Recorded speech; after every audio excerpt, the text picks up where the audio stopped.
You can't scout that.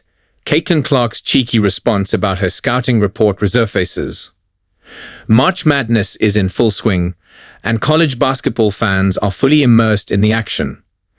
This is the time of year when future NBA and WNBA stars make their mark, and no player has captivated the spotlight more in recent years than Caitlin Clark.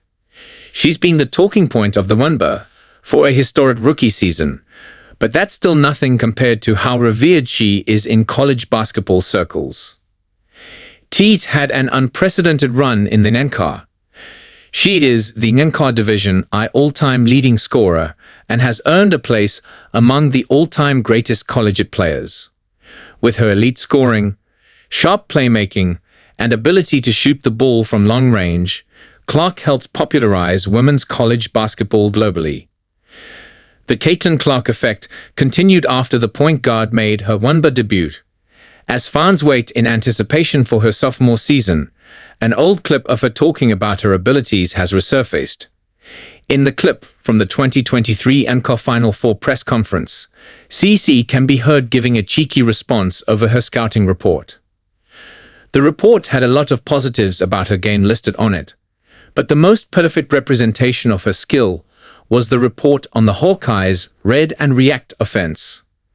Clark summed up why there was no stopping that in her press conference.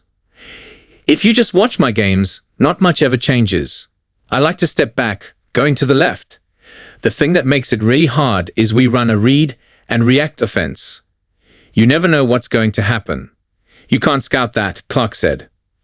Since the team mainly ran offenses based on open-ended interpretations of the opposition's defensive schemes, there really was no set way to plan against that.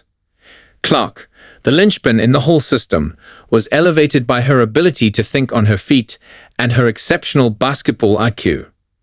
While some might consider her collegiate resume incomplete because she never won the national title, Clark's dominance was undeniable.